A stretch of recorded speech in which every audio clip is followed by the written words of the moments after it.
नमस्कार दोस्तों, correct G point and motivation से मैं अजय आपसे बात कर रहा हूँ। दोस्तों, आज मैं उपस्थित हुआ हूँ आपके सामने एक बहुत ही बेहतरीन और थोड़ा सा व्यंग्यपूर्ण एक लेख लेकर, जो कि कह सकते हैं मेरे एक संबंधी की ही आत्मकथा है, एक दोस्त की ही आत्मकथा है, जिसने लिखा है अपनी आत्मकथा में कि 7 फेरों में जो 7 विषमताएं आई उसके लाइफ में, वो क्या थी। आइए देखते हैं क्या थी। देखिए, वो लिखते हुए कहता है, मेरी पत्नी कभी कभी हंसते हुए कह देती है कि औरों की तो लव मैरिज हुई है, लव मैरिज होती है, पर हमारी तो हेट मैरिज हुई थी। उनके पास ऐसा कहने का ठोस कारण भी है, क्योंकि हमारा विवाह मेरे माता पिता ने मेरी अनुपस्थिति में तय कर दिया था। और फिर घटना चक्र ऐसा चला कि मैंने पत्नी, मतलब जो होने वाली थी, होने वाली पत्नी के पिता को पत्र में यह लिखकर विवाह ना मंजूर कर दिया था कि मैं इस विवाह को निभा पाने में असमर्थ रहूंगा। क्यों असमर्थ रहूंगा? मेरी बात का निहितार्थ था कि मुझे लड़की पसंद नहीं है। उसके उपरांत घटना चक्र की सुई उल्टी घूमी, जो 2 वर्षों बाद हम दोनों ने मन ही मन में लड्डू फोड़ते हुए 7 फेरे ले लिए थे। मेरे विवाह के कुछ वर्ष पश्चात एक दिन जब मैं लंदन में था, तब वहां इंग्लैंड में जन्मी भारतीय मूल की एक लड़की रीटा ने मुझसे पूछ दिया था, हमारे यहाँ तो लव मैरिज होती है, और वह ऐसे 2 व्यक्तियों में होती है जिन्होंने पारस्परिक संपर्क में रहकर एक दूसरे के अनुभवों, आदतों, आकांक्षाओं, आस्थाओं, अपेक्षाओं, अभिरुचियों एवं अरुचियों में समानता पाई। आपके यहाँ एक दूसरे के विषय में कुछ भी ना जानने वाले 2 व्यक्तियों में अरेंज मैरिज हो जाती है। मुझे आश्चर्य होता है कि ऐसे दंपति जीवन भर एक साथ कैसे रह लेते हैं। अंतिम वाक्य कहते हुए उसके मुख पर सचमुच अचरज का भाव परिलक्षित था। उस समय मैंने उसे उत्तर दे दिया था, यह इसलिए कि हमारे यहाँ स्त्री और पुरुष दोनों को बचपन से ऐसे संस्कार दिए जाते हैं कि विवाह पूर्व अथवा विवाह के पश्चात कभी किसी के मन में यह विचार भी नहीं आता है कि हम दोनों कभी एक दूसरे से पृथक हो सकते हैं। हाँ, किसी अपवाद की बात अलग है। यह सुनकर रीटा के मुंह से अनायास वाव निकला था। मैंने उस लड़की को उत्तर तो दे दिया, परंतु मुझे लगा था कि संभवतः वह उत्तर अपने आप में संपूर्ण नहीं था। अतः रीटा का वह प्रश्न मेरे मस्तिष्क में गांठ बनकर बैठ गया था और यदा कदा पुनः खड़ा हो जाता था। संपूर्ण उत्तर का ज्ञान तो अब जीवन भर के अनुभवों की समीक्षा करने पर हो रहा है। विवाह पूर्व मेरी पत्नी और मुझ में पारस्परिक संपर्क बस इतना ही हुआ था कि बड़ों की उपस्थिति और निगरानी में शर्माते और घबराते हुए 10-15 मिनट तक एक साथ बैठ लें। जहां तक एक दूसरे के अनुभवों, आदतों, आकांक्षाओं, आस्थाओं, अपेक्षाओं, अभिरुचियों एवं अरुचियों के विषय में जानने की बात है, हमें इसको जानने का कोई अवसर नहीं मिला था। विवाहोपरांत हमें यह अवश्य पता चला था कि इन 7 गुणों में समानता होने के बजाय अधिकांश में हम दोनों में इतनी असमानता थी कि यदि रीटा की तराजू पर तौला जाए तो हमारे विवाह को लव मैरिज के बजाय हेट मैरिज कहना अधिक उपयुक्त होगा। मेरी पत्नी जिस नगरीय वातावरण में पली थी, उस वातावरण एवं सभ्यता से मेरे गांव का दूर दूर का रिश्ता नहीं था। मेरे गांव वालों में कुछ ने जीवन में कभी भी मोटर गाड़ी की सवारी नहीं की थी और एक बुजुर्ग ने रेल देखी भी नहीं थी। मेरे गांव से 7 किलोमीटर दूर एक टूटी सी सड़क थी और रेल का स्टेशन 10 किलोमीटर दूर था, और वहां पहुंचने के साधन पैदल, साइकिल या बैलगाड़ी ही थे। गांव में बैलगाड़ी सबसे धनी लोगों के पास ही होती थी। और साइकिल एक दो घरों में ही होती थी। मेरे विवाह से 20 वर्ष पूर्व साइकिल इतनी बड़ी चीज समझी जाती थी कि मेरी बड़ी जिज्जी के विवाह में जीछा जी इसलिए नाराज हो गए थे क्योंकि उन्हें दहेज में साइकिल नहीं दी गई थी, और फिर वह 15 वर्ष तक ससुराल नहीं आए थे। दूसरी ओर मेरी पत्नी के कस्बे तक पक्की सड़क थी और वहां जीप से जाया करती थी। विवाहोपरांत मेरी पत्नी कार से मेरे गांव आई थी और उससे पहुंचने में भी बहुत कष्ट हुआ था क्योंकि कच्ची सड़क पर कार बड़े नखरे दिखाते हुए चलती है। आपने अनुभव भी किया होगा। मैं जिस गांव का रहने वाला था वहां अभाव और असौच का साम्राज्य निस दिवस पसरा रहता था। पत्नी का जन्म कस्बे में हुआ था और लालन पालन बड़े नगरों में हुआ था। सफाई का उन्हें तभी से मैनिया था जबकि मेरे गांव और घर के परनाले और नालियां गलियां गंदगी से बजबजाते रहते थे।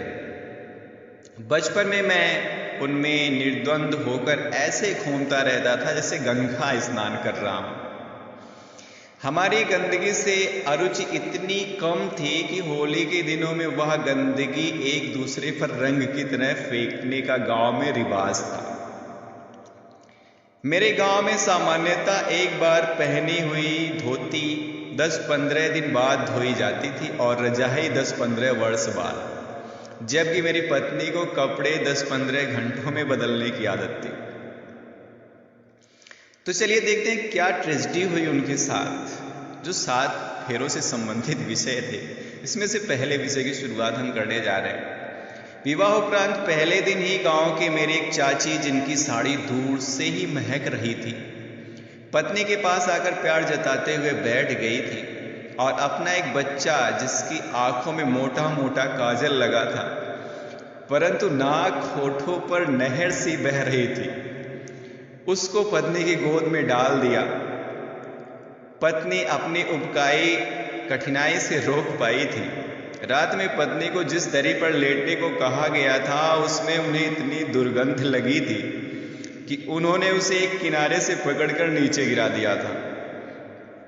यहां बता देना समीचीन होगा कि मेरी पत्नी की घ्राण शक्ति सामान्य से बहुत तेज थी और मेरी सामान्य से बहुत कमजोर। अतः मुझे उस दही में कुछ भी स्पर्श नहीं लगता था। सौभाग्यवश उसकी ये त्रासदी एक दिन की ही थी क्योंकि अगले दिन ही उन्हें वापस मायके जाना था और फिर मेरे नौकरी वाले नगर में जाकर रहना था। इसके बाद दूसरे पॉइंट की बात करते हैं। दूसरा पॉइंट मुझमें और उसमें ये था, मुझे दूध के ऊपर पड़ी मलाई का स्वाद बहुत पसंद था, जबकि मेरी पत्नी दूध ही बहुत कम पीती थी और मलाई तो जैसे उसकी जीभ को काटती थी।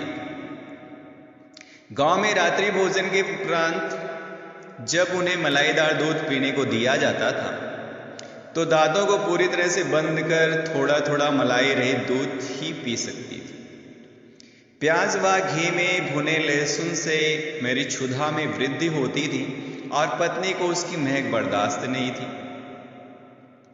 मुझे खट्टे मीठे फल और पेय स्वादिष्ट लगते हैं, जबकि पत्नी को जरा भी खट्टी चीज बहुत ज्यादा खट्टी लगती। घर में शाकाहारी रहते हुए भी मैं बाहर उपलब्ध होने पर मांसाहार कर लेता हूं, जबकि पत्नी को मांस देखने भर से जी मिचलाने लगता है।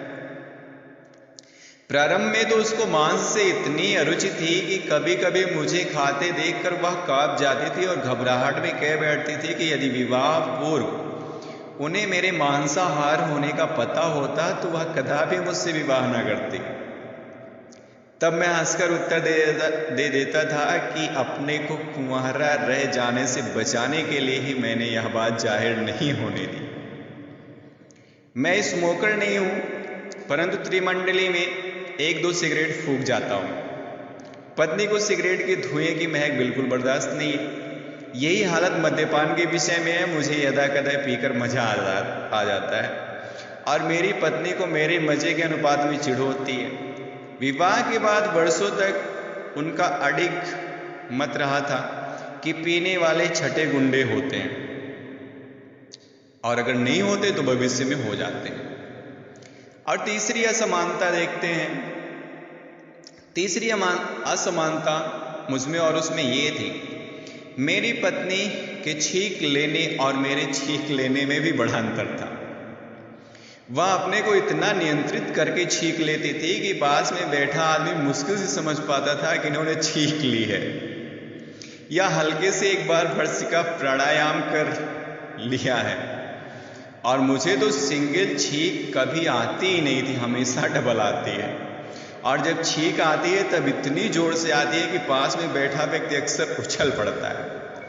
मेरे छींकने के बाद पत्नी अक्सर मुस्कुराते हुए छत को देखते हुए कहती है, देखती हो कहीं दरार तो नहीं आई है।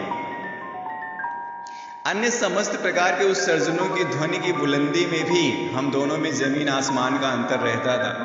यह अंतर उत्सर्जन तक ही सीमित नहीं था। प्रायः मैं पत्नी से पहले उठकर वॉशरूम जाता था और पत्नी मेरे निकलने के बाद। मैं जब वॉशरूम से बाहर आता हूँ तब तक उसमें इतना पानी फैल चुका होता है कि वह अक्सर तंज कस देती है कि बना दिया ना स्विमिंग पूल।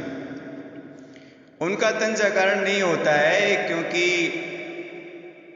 बात भी सही है, ब्रश करने में तो पानी बहुत ज़्यादा मात्रा में निकल ही जाता है।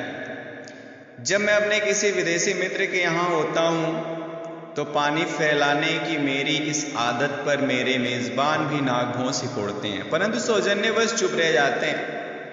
तब मेरी पत्नी चुपचाप वॉशरूम में घुसकर पानी के पूल को साफ कर देती है। चौथी असमानता हमारे और उसके बीच ये रही, मेरी पत्नी सदैव मुझे सादा कपड़े पहनती है। मेरी पत्नी सदैव बहुत सादा कपड़े पहनती है और शादी विवाह तक में जेवर नहीं पहनती है। एक बार हम दोनों अपने एक व्यापारी मित्र के यहाँ विवाह में गए थे। विवाह समारोह में जाने को तैयार मेरी पत्नी को जेवर के नाम पर केवल एक जंजीर पहने देखकर मेरे मित्र की पत्नी को शौक लगा था और वह तुरंत ढेर सारा जेवर मेरी पत्नी को पहनाने के लिए निकल आई थी और निकाल लाई थी। परंतु उन्हें तब बड़ी निराशा हुई थी जब मेरी पत्नी ने उनमें से एक भी नहीं पहना था। यद्यपि मेरी पत्नी महंगे और फैशनेबल कपड़े पहनती नहीं है, परंतु उनको अच्छे और मैचिंग कपड़ों का अच्छा ज्ञान है और गलत रंगों के कपड़े पहनने पर वह मुझे टोक कर सही मैचिंग कपड़ा पहनाती है। मुझे मैचिंग कपड़े पहनना तो दूर की बात है, रंगों तक की सही पहचान नहीं है। मैं अक्सर हरे को नीला और नीले को हरा बता देता हूँ। अब आप ये मत सोचिए कि मैं वरदान दूँ। और वह मेरे इस रंग अज्ञान पर खूब हंसती है। पांचवी असमानता देखिए, मेरी पत्नी ने इतिहास में एमए किया है और मैंने फिजिक्स से एमएससी कर लिया है। मुझे इतिहास में कोई रुचि नहीं है और पत्नी को फिजिक्स समझ में नहीं आती है। मुझे भूगोल में रुचि है, परंतु पत्नी का भूगोल इतना कमजोर है कि अपने कस्बे की गलियों में ही अगर अकेली छोड़ दी जाए तो घर तक ना पहुंच सके। मुझे मनोविज्ञान की पुस्तकें पढ़ने में आनंद आता है, परंतु दूसरे के मन पर अपनी बात का प्रभाव जमाने में मैं सीफड़ हूं।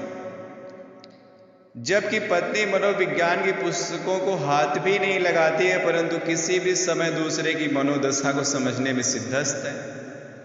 मैं स्वभावतः पारिवारिक प्रकरणों को घर के बड़े लोगों का मसला मानता रहा हूं और उनमें नहीं पड़ता हूं। मेरी पत्नी को पारिवारिक मसलों को समझने, हल करने और शांति और सौहार्द स्थापित करने में महारत हासिल है। मुझे याद है कि लगभग 50 वर्ष पूर्व मेरे और मेरे ताऊ के परिवारों में इतना मनमुटाव हो गया था कि दोनों के मकानों के बीच की कॉमन वॉल के दरवाजे पर ताला लग गया था।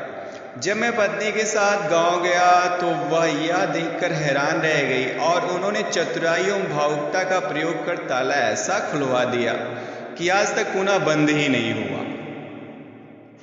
अनेक अन्य परिवारों के वैवाहिक प्रकरणों में भी उन्होंने मध्यस्थता कर परिवारों में खुशी बिखेरी है। और छठी बात जो मैं कहने जा रहा हूँ असमानता वाली, वो ये है कि नगरों में अंग्रेजी जमाने के बने क्लब हुआ करते हैं, जहाँ अक्सर अधिकारीगण बैडमिंटन, टेनिस, पिंग पोंग जैसे गेम खेलने जाया करते हैं।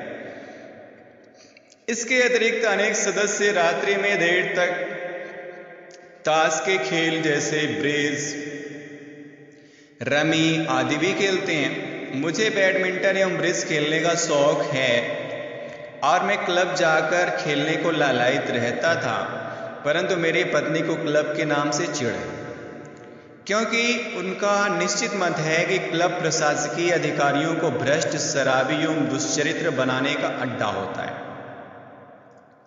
अतः विशेष अवसरों को छोड़कर ना तो वह क्लब गई और ना उन्होंने मुझे क्लब की आदत पालने दी।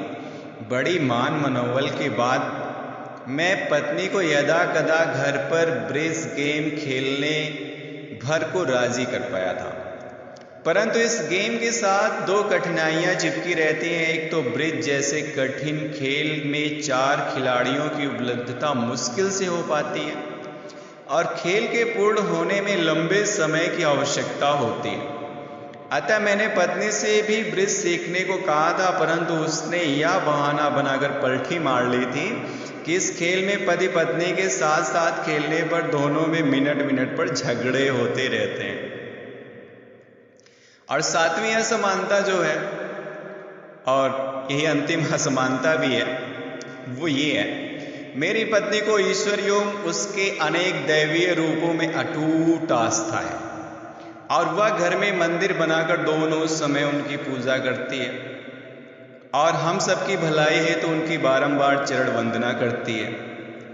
और ठहरा मैं तो 100% नास्तिक हूँ और ईश्वर, भूत, नर्क, स्वर्ग, पुनर्जन्म, मोक्ष, आत्मा और पूजा पाठ पर लेस मात्र विश्वास नहीं करता हूँ। मेरा विश्वास है कि मेरी मृत्यु के उपरांत ना तो मेरा शरीर रहेगा ना ही मेरी आत्मा रहेगी, बस मेरे शरीर के पदार्थों के परमाणु और शरीर से निकली ऊर्जा विभिन्न रूपों में रह जाएंगे और निर्जीव संसार का एक अंश बन जाएंगे। मैं अपने विश्वास को अपनी पत्नी को समझाने हेतु उसके समक्ष अनेक सुसंगत तर्कों के साथ अपनी बात प्रस्तुत करता रहता हूँ, परंतु वह उस विषय पर चर्चा के प्रति अपनी घोर अनिच्छा और अविश्वास प्रकट कर मेरा मुंह बंद करा देती है। इन 7 विषमताओं के अतिरिक्त हम में सबसे बड़ी भिन्नता यह है कि मैं प्रकृति से थोड़ा मनचला हूँ और वह गुनाहों के देवता की सुधा है।